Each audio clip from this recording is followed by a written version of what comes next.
Hello, everybody, and welcome to the last in our series of digital doorsteps for this election. My name is Tressa, if you don't know me already, and I am one of two admins on the Celebrity Politics Facebook group, which has grown immensely in the last 28 days as we have showcased 7 of the 11 candidates that are running in Celbridge.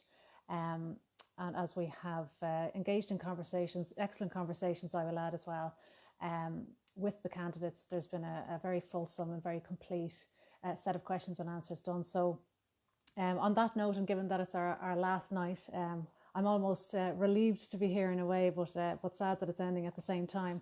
I'd like to say thanks to the research team that was behind me. Thank you for helping me organise the questions and get everything just ready to go. And those questions have allowed us to kind of tease out some answers and tease out the personalities indeed and the different approaches of the candidates. So that's been hugely valuable. So thank you for that. And I'm going to say a massive thanks to Rita Sexton, who is our super moderator. I hope Rita's in the audience somewhere. She was flying back from a dinner with her family to be here to moderate and keep manners on us all, myself included.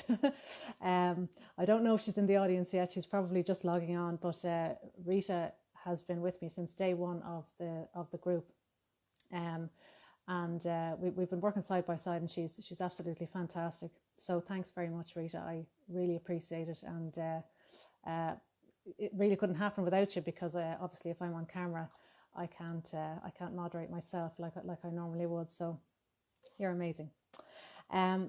Something on another point of order. I started last night talking about Benjamin Tynan, and I watched it back today, the little piece I gave on Benjamin Tynan, and I was disappointed that I didn't mention that I should include a petition link, because Benjamin's mum is still fighting hard. Best of my knowledge, she's still fighting hard for it. Benjamin has autism. He's 12 years old. He's without a school. So if there are any youngsters in your family, you know what it's like at this stage. It's book lists and uniforms and excitement, especially when you're moving from primary to post-primary school. So I wanted to make sure I completed the record and let you know that I'll put, with Michael Beirne's permission. Michael Beirne is our guest tonight, and with his permission, I'll pop a link to the petition in the comments at the very end. So lovely support coming in. Thanks very much, everybody. Actually, that's something I should thank anybody everybody who watched. The videos have been watched a couple of thousand times now. People slipping in for snippets, people watching the whole thing, and people joining us live as well. And that's been incredible. Well, we are in election week. Finally, we're there, and this is the last of our interviews, and the last time I'll get to talk to you all about it, much and all as I've loved it. It's nearly over. There are 11 candidates in Celbridge, and we have interviewed 7 of them. There are 4 seats, and there's one very important date, and that's Friday the 24th. Turnout for this thing is so important. I really, really hope we don't have a lax turnout on Friday, because the energy around the topics in Celbridge is absolutely massive, and I just hope that the turnout matches it. Remember to have a think about your 1, 2 and 3. If you have a candidate that you like, check another one, ask the same questions again. God help them, they're working so hard this week, they really are. They're all out canvassing. You've seen them all around. I'm sure they've knocked on your door. They're doing a major service to us, and it struck me just as I'll show you the literature. Everybody has this in their house, that everybody has come in, and it struck me that every one of the candidates that has sent a leaflet in your door, whether or not it was welcome, they sat down, they thought, what does Celbridge need, or what do I think Celbridge needs? What am I hearing Celbridge needs?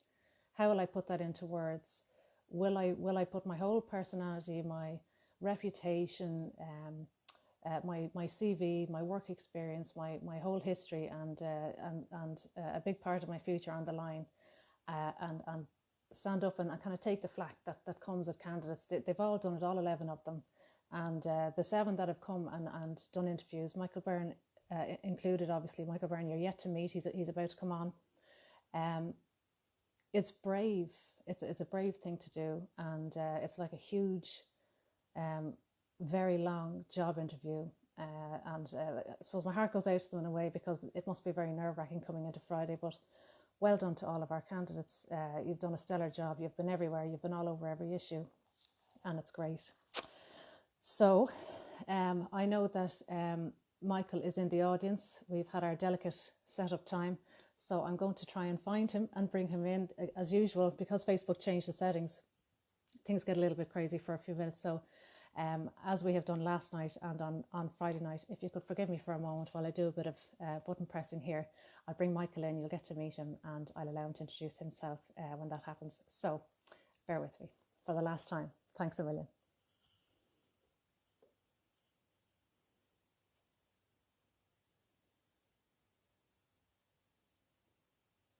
There he is.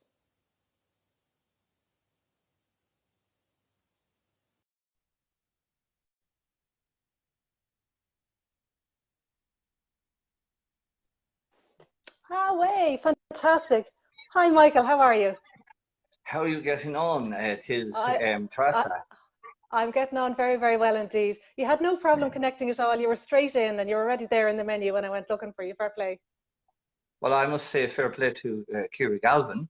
I want to make Yeah, that point clear that yeah. she has given me great help here because my phone didn't seem to be operating, or perhaps myself. There's many things I can do, but certainly to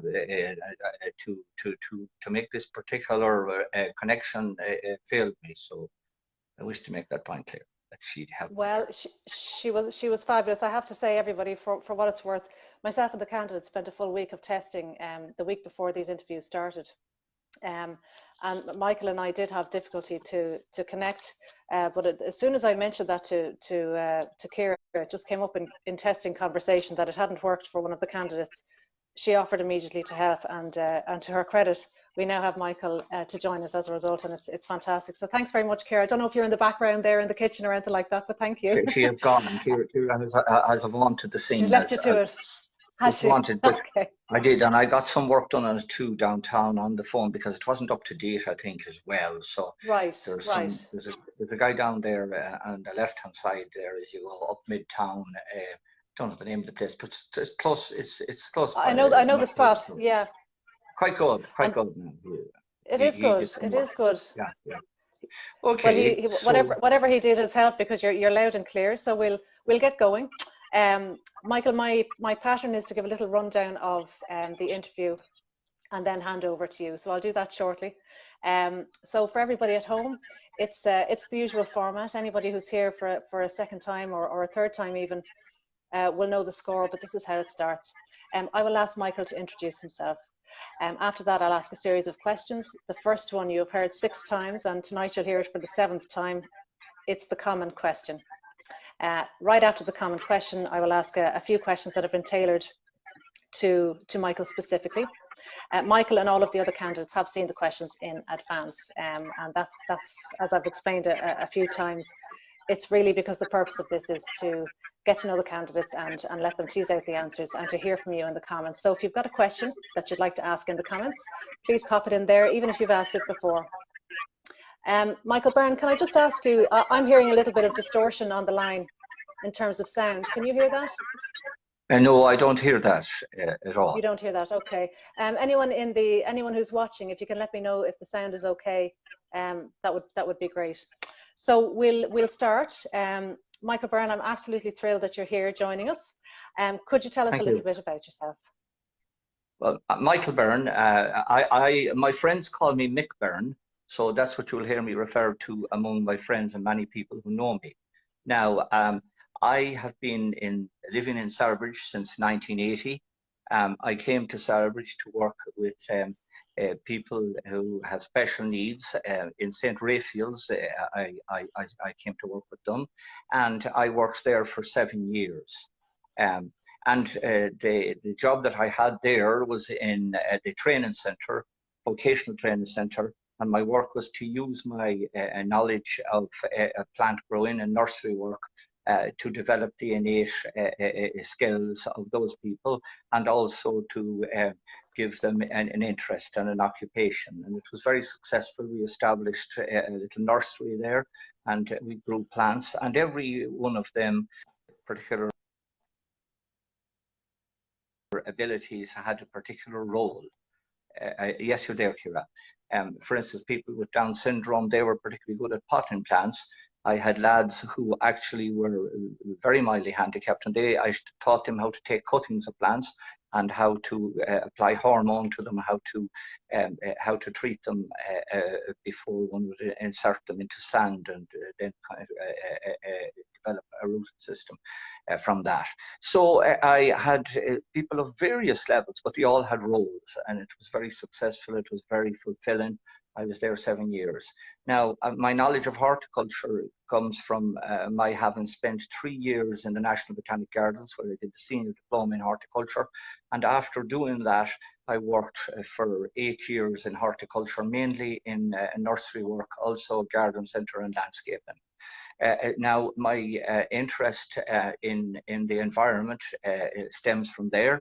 And I know that the environment is particularly important for our survival as a species. We do not inherit this world alone. There are many species which came before us, and it's very important that we treat the environment properly. It is also very important that we treat people with special needs properly. It's important very much for the civilization of the human race, that they take cognizance of people who are less gifted or less endowed with favours as they are. And if we ever neglect those people, or if we ever wish them gone out of our society, that's it demeans the human race itself. The third interest I want to mention is afterwards, after leaving my work in St. Raphael's, I then set up my Selbridge Tutorial College, and I have worked with young people at primary school level, secondary school level, and even at university. So I have a particular interest also in education, and I contend that there is not enough consideration given to people whose skills are vocational rather than academic. I myself had my particular talents in academic education, or academic academic knowledge. I was able to develop that. But there are people whose abilities, innate talents, are more vocational. And I think education should be to develop the innate talent of everybody, not just to serve an educational system. So we want a differentiation between those who have vocational skills and those who have academic skills. And I want it somewhere around early teens, like it occurs in other countries like Austria and Germany and some of the Scandinavian countries. They're particular interests of mine. I also consider that more, yes? I consider more No, could be indeed, done. I'm just agreeing with you. Yeah, go ahead, go ahead. Sorry. I think more can be done also for Selbridge as a tourist centre. You know, Selbridge is not a new town. I've heard some people referring to that. It's not a new town. Selbridge has been here since the 14th century at least. And indeed, it was very much an old Anglo-Irish town. And it was established by people like Connolly's, Carews, and people of Anglo-Irish descent. And indeed, it has connections with Henry Grattan, for instance. And I think that we could do a lot more in Selbridge if we develop that aspect of cross-culture. You know, I would imagine having something like a cross-culture FLA, where you'd involve people with different cultural identity, but nevertheless very much having the same interest in music. For instance, there's not that much difference between Orange and Green as regards music. Some of the tunes are almost the same. So I'd be very interested in that, and perhaps the summer school also, the Grattan Summer School, to consider, you know, what are the advantages and disadvantages of our unification, which I hope might come someday. So I think we should be able to talk about that. I'm interested in the Irish language as well, because I was a person who did not go to secondary school. So I got the scholarship to the Botanic Gardens, and thereafterwards, after qualifying there in a senior diploma in horticulture, I worked during the day and did my study at night. So I obtained my Leaving Cert by night study. I obtained my 2 degrees at university, my night study. And I appreciate that there are people who can they can develop their education. They mightn't do it immediately, they mightn't do it early, but it's still there, and they can still do it once they know what it is that they want. We don't all want the same things in education, but we should have the possibility of doing that and developing our potential. So there's areas that I'm interested in. Okay, okay. Well, I that's think a I it's a can very provide. comprehensive. Go ahead. I would say before I conclude, if you please, that I think I can. I am suited to represent people of Selbridge and Ardclough because I have uh, my experience in working in horticulture gives me that edge and environmental knowledge, and also my knowledge of working with people with special needs. It gives me a particular sensitivity to their needs, and my having worked in education gives me a knowledge of what people need there, and I've spoken just about that. I also listen to people, and I will be prepared to listen to people if they give me, if they put confidence in me, and if they elect me, I certainly will represent Okay, okay, fantastic. Well, thank you for being so complete because I know that as I mentioned, the election literature that has come through everybody's doors, there has been so very much of it. I myself received election literature from 4 candidates in one day today. And some of it was repeat literature that I had before, you know, so I think this is a very good medium for people to get to know each candidate and get to know their history and where they're coming from. So thank you for that. As we Did you get speak, that one, Michael, Kira? Did you get that one? I, Sorry, Frank. I did. That's This your one, one. I presume you have there. Yes, I did. I did. I Correct, received yeah. it. Um, so, but as I say, you know, doing an interview on video is a great way for people to get to know you, the person, you know, as opposed to on a leaflet, it's a little bit more removed, isn't it? So, Yes, so and thanks I for wish that. to thank you for that. Yeah, yeah. Oh, Facilitating this absolutely. is second. It's a pleasure. It's a pleasure, really. It's been a lot of fun. There are questions coming in, and keep them coming, everybody. Pop your questions into the comments. If you've asked your questions before, let's give Michael a chance to have a crack at them, because Michael and all of the candidates have committed to answering as many questions as they can on local issues that come in under their videos. So have a go. Even if you want to copy and paste from a different video, bring it on in, and let's see Michael's approach.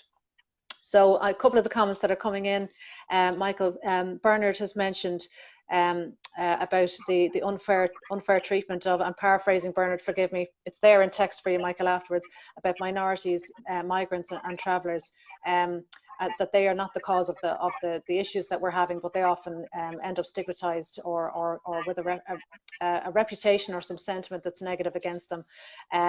Adam has come in regarding the Eighth Amendment, and his context is around safe zones, exclusion zones, and where you are on that. And Karen has come in with a similar theme as well.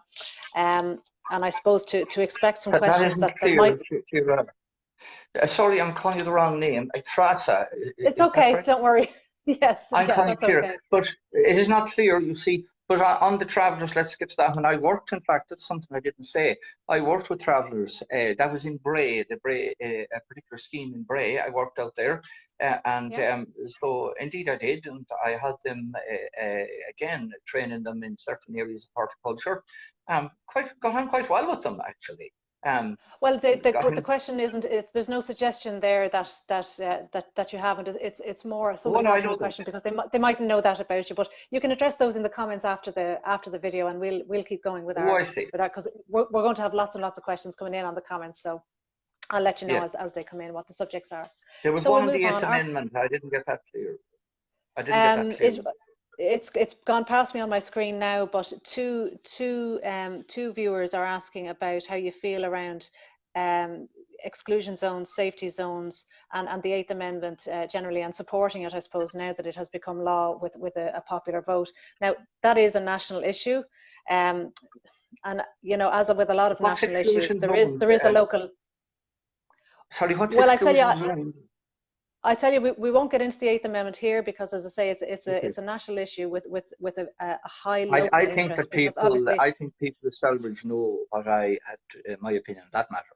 If they didn't, they I will I'd find it. yes for sure, but I'm just explaining that Yes. Okay. what we have done in all of our contexts so far has been to make sure we stick to local issues, and I'm Thank you. just No problem. mentioning it, yeah, because it does have obviously a local element because women aren't a national issue. They're a local issue, and they're a regional issue, and they're a national issue, and they're a global issue, and so is their rights. So that's why I think that's probably why the question is coming back up again in the comments. But our Yeah, yeah. question Okay. tonight, It's not our clear. It's not clear, first but thank question. you. It's okay. It's there, and it's there for you. So Okay. on question, our first question then is the common question. It often appeared that the municipal district councillors were at cross purposes with one another, and that Kildare County Council places many obstacles in the way of securing infrastructural and other funding for Selbridge. Is this a fair assessment in your view? What approaches will you take to fostering a more cohesive working environment among the councillors and with Kildare County Council officials? And what will you do to maximise the share of funding that gets directed to Selbridge?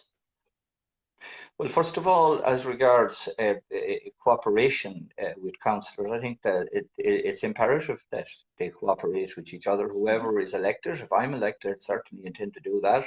And irrespective of from what party one comes, or irrespective of whether one is from what is now conventionally called the right and what is conventionally called the left, this has to be done to serve the people.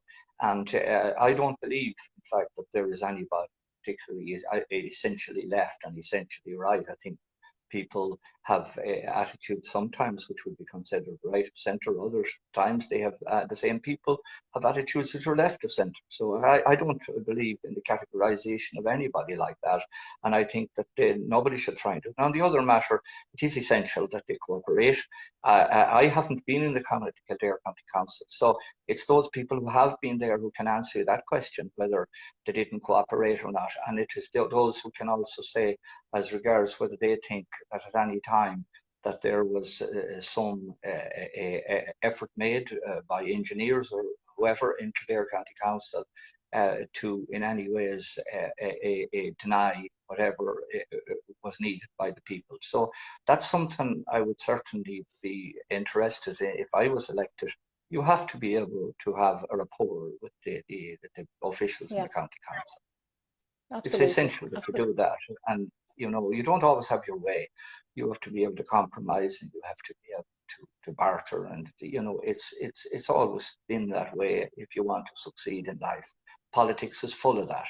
And anyone that says, no, we won't cooperate, well, we see what's happening now because of lack of cooperation in certain parts of this country. I'm talking about the entire country.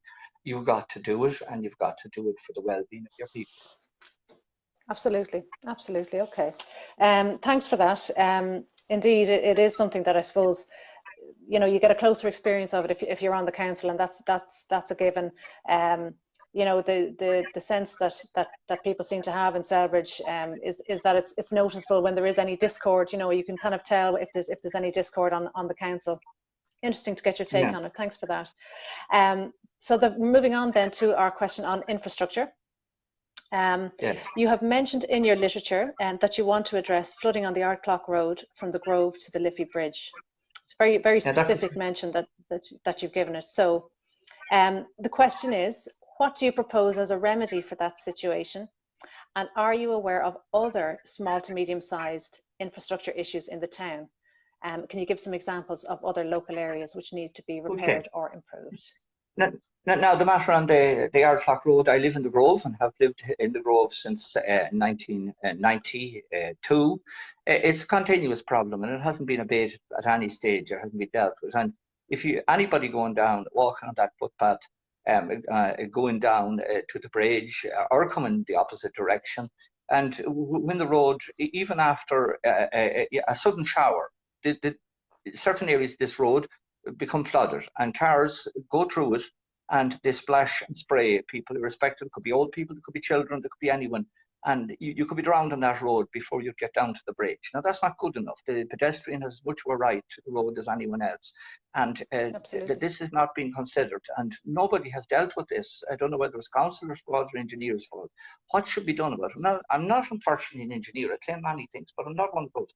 But certainly on one side, on the right-hand side next to the footpath, I see only one grid there midways down the road, where there's several on the far side next to what was the old school. It's now, and it was once a hall, but it's now a business. I don't know what the name of it. But on the left-hand side is one is going down to the bridge, and there are several grids on the left-hand side, but nothing adjacent to the footpath. So that's neglected, and of course the road is risen in the centre, and it tends to fall to both sides, but there's nothing to accommodate the water on the side towards the footpath. Now, what would I do? Well, I'd suggest that, first of all, I don't, are they saying that it's below or just at water level at that stage, of river water level? It can't be, because when the river is high, you could understand it, but it happens without the river being high. So there has to be a way in which the water can be a deeper, even a deep sunk, perhaps to the right-hand side of the wall, the footpath as you go down, and if need be, perhaps a submerged pump, which at times would take the water out of there and drive it into an area where it would be held for a period of time. Now, I'm not an engineer, but you asked me for a suggestion, and I came up with one. Yeah, so absolutely. It cannot be left the way it is. You asked about other things that would be interesting in the town. Well, now, I know for a fact, you see, I cycle everywhere and I can walk as well. Now, my vision isn't as good as yours is, and I never complain about it.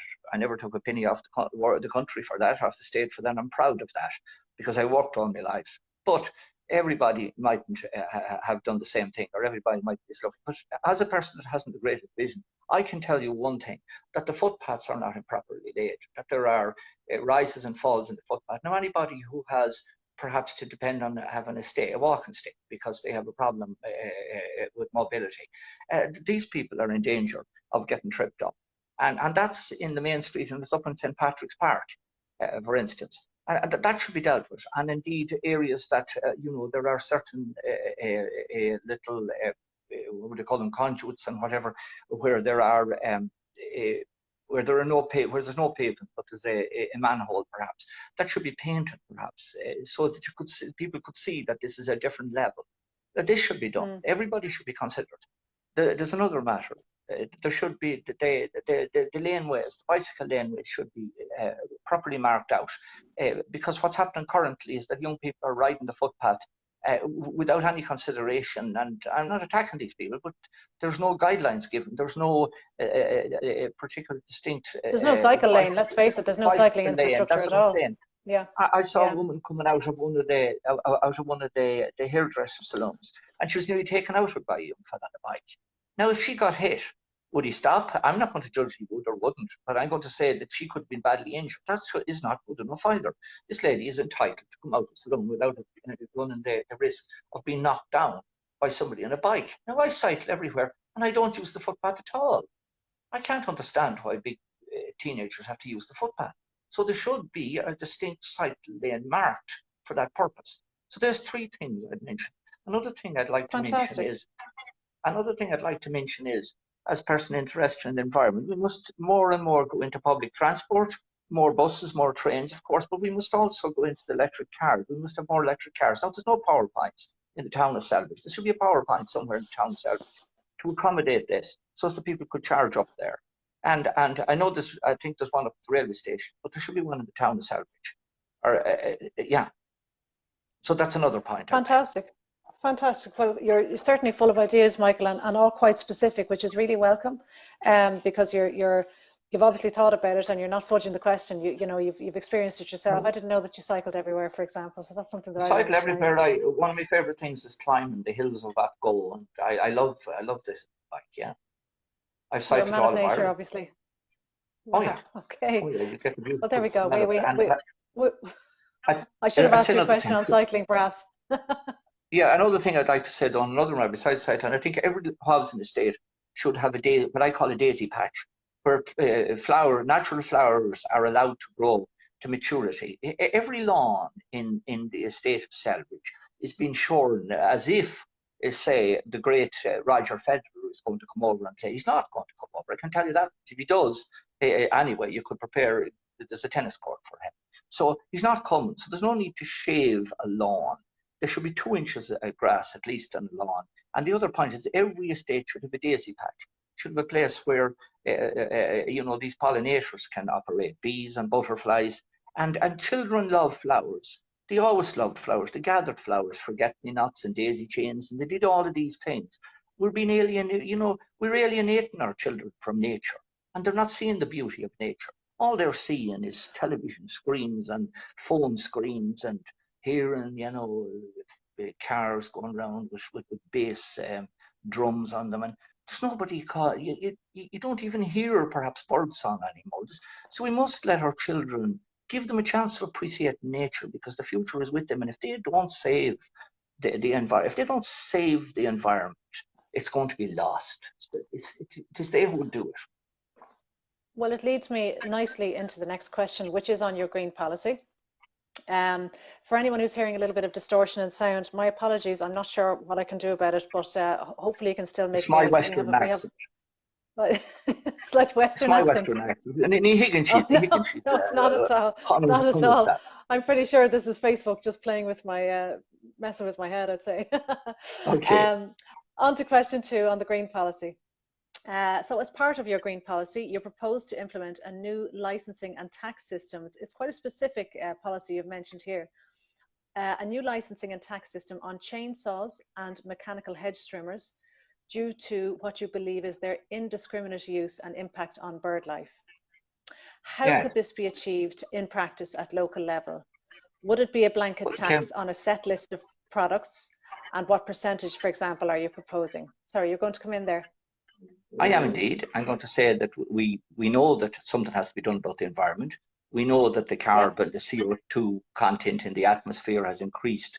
It has increased by a third since the Industrial Revolution. We know where it's going. We know that the ice caps are melting in places like Greenland. And we know that this will lead to sea level rising. And we know that sea level rising will lead to flooding of low-lying areas, the RIA areas of Southern Ireland. People might say, well, that's far away, that's Cork, but I'm sure there's relations, people have relations down in Cork. So a lot of land like that in time would be lost, and not in too far distant time either. So I'm saying that we have to deal with this. We can't say, oh, yes, but that's some other country. The Chinese are working on it, on things like biodiversity. We've got to stand up to them. Patriotism cannot anymore be about who shot a tan somewhere down, in a woodland. That can't be it anymore. Patriotism must be about our country and what each one of us can do for our country. And I'm saying that there's too many people with chainsaws cutting and slashing and cutting down hedgerows. There's no need. There's a beauty in the hedgerow. There's a beauty in them if they're allowed to blossom. And people are, this government brought in legislation, and it was a lady who's not actually, as far as I know, a Fine Gael one, but maybe she is, but she's, I think, I'm on TV. But she brought in legislation whereby the hedgerows can now be cut up to the end of March. It used to be only till the 1st of, so they can be cut up till March. That's it. It used to be the 1st of February. And you can cut again in the beginning of August. It used to be the beginning of September. So gradually, those who want to slash and burn and kill, they are getting their way. There's no need for that. The hedgerows in Ireland go back a very long way. They go back to the enclosures. And we don't have as much afforestation as other countries. So we need our hedgerows. Good trees are being taken down, and they're being taken down by people who are just chainsaw happy. I was told at the back of the grove that trees were needed to be removed, that they were diseased. I inspected them. There was no disease. I brought a friend out of Dublin Corporation. He works in the parks. He inspected it. There was no disease on them at all. But people get money for cutting, and as long as they get money for cutting and there's somebody who can get them an elixir, they'll do it. Now, trees are necessary. They are necessary to take carbon out of the CO2 out of the atmosphere. We must know that we depend on these things. And also, I'd say about chainsaws, yes, tax them, and tax the hedge trimmers. Yeah, I go out and do it all with my clippers. People should be well able to do that, and then they get to know nature and get to understand it. It's too easy to go out there and slash and kill. And I say tax it. Now, what percentage of tax? Well, substantial. So it'll deter them from purchasing these things, and license them as well. You have to have a license on a gun because it can kill. Well, these kill as well, and they're slowly doing us harm. Yes, license them as well. I'm not anyway repentant about that. Oh no, certainly not. I mean, the reason I suppose it raised a bit of curiosity, because we've heard a lot of candidates talk about their approach on green issues, some in more detail than others. But it was a striking and very specific point that you made in your literature, and I thought it Well, was you see, worth I'm always teasing out. interested, Tressa, and thank you for that, because I'm particularly interested in the environment. And I actually don't care if some people say, I don't like this guy and that. I don't care. I'm for what I stand for, what I'm from. I'm not, jumping aboard some issues because they seem to be popular at the time. No, if you want to be involved in politics, you've got to try and lead, and you've got to try and do the best you can for what is best for in this case, it's for the survival of the human race in the long run. Yes, that's that. Absolutely. Well, just to let you know, we've had some more queries coming in. Bernard has a question on the tax, as you mentioned. Aisling Neely has come in with a four-part question, including other things, but also affordable housing, public transport. Philomena has come in just to say that she thinks you're a breath of fresh air and that we need voices like yours on the council. Dara Doyle has come in with a question on cycling. It's lovely to get a bit of support, isn't it? It's always nice to see those rolling in. Thanks, Philomena. Actually, Philomena raised another question elsewhere on the page today, if I remember well. Her question was about empty shop units and what could be done about them, because they're a little bit of an eyesore, and is it more valuable to leave them empty or have them full? Forgive me, Philomena, I know I'm paraphrasing you there, but it was a great question, which I enjoyed reading. So that's those are all waiting for you there. Yeah? I won't provide this either. The point is that, there's terrible rates being imposed on people who establish small businesses in Celbridge and in other towns. And oftentimes it's the high rates that make people close, because they have marginal profits. Now, surely there could have been a higher tax on the corporate companies, even though they are given employment in Ireland. They can afford another 2% or so, so that they can alleviate the burden on the small businesses. On the other matter you mentioned, we need more public transport. We need more buses. We need more trains. Definitely we do. And over a period of time, this should be increased quickly. And then over a period of time, they should introduce tolls in somewhere around Palmerstown, perhaps. Stop people of driving in. Absolutely. I tell you, we'll leave those comments. You can address those if it gets time, in the comment. They're all there for you. The reason I have to keep us hurrying along, Michael, I'm sorry to rush, is eventually Facebook cuts us off, and I think it's somewhere around 40 minutes, so we're on a clock, I'm afraid. We'll all be cut off in time, Tressa. yeah, well, exactly, you said it. Hopefully not before I get this answer from you on question 3. It's on your funding approach. Yes. Again, very specific and very different. You have said that you would like to personally fund several local causes, outlining a bursary fund of €2,000 to support the speaking of Irish, €600 to primary schools for environmental projects, and that's going to be 1,000. I've increased that. Okay. That's 1,000. And €1,000. Okay, and €1,000 towards special needs causes. Correct. This is commendable, and these are okay. It's commendable. They're all excellent causes. However, a councillor's term is only 5 years, and we cannot expect our councillors to personally support the town from their own pockets into the future. Do you plan to repeat this investment each year, or just 2019? And is this a realistic approach to the funding issues, the underlying funding issues, and will it solve the long-term issue of funding shortages in Celbridge? Well, first of all, I'm going to do it each year for 5 years. That's number one. Wow. Will it solve a problem? It'll help. It'll help. Too many people are speaking negative all the time and saying what the others are doing wrong, and offering nothing at all as a substitute. I'm saying that as a public representative, I will do this. Let others then pick their particular area and make contribution. You see, there's 158, 59 people in the Dáil. If each one of them give, I'm saying I'm going to give 4 there. If each one will give 10,000 a year, and you multiply that by 159, you're going to get 1.7 something, just quickly, million per year, and you multiply that by 5, and you're going to get something like 8.5 million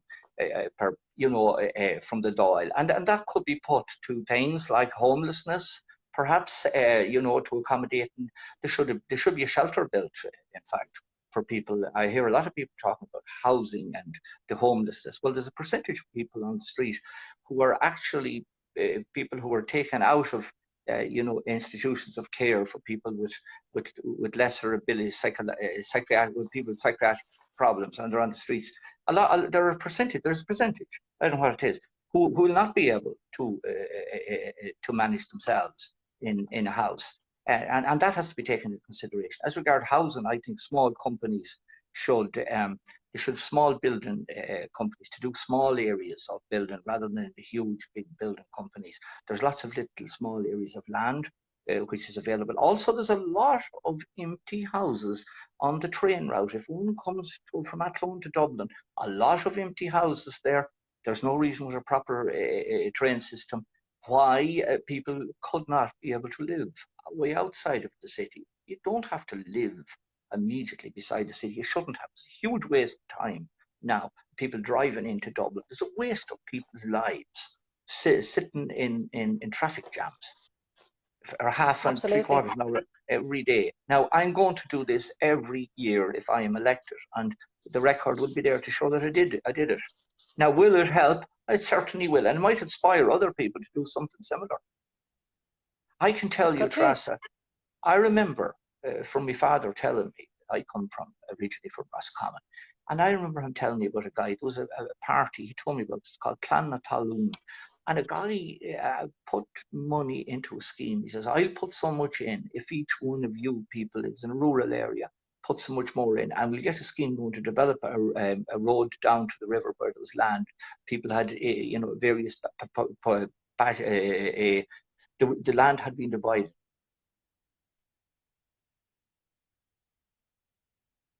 I think we have temporarily lost Michael. Let's hope he comes back. Hello, Kira. Hello, Kira. Are we Yes, cut? we're back. Hi, thanks. We're back. Briefly, something happened. We're okay. We're okay. So his name was Beirne as well. So I come from a good tradition. He was Beirne as well. So I'm going to follow him. Well, I mean, just on a few of those issues, you've touched on it, and Rayfred Price has come in. Again, you can address these in the comments afterwards. I won't ask you to address them now because we're short on time, but talking about the bridge, traffic, schools, planning.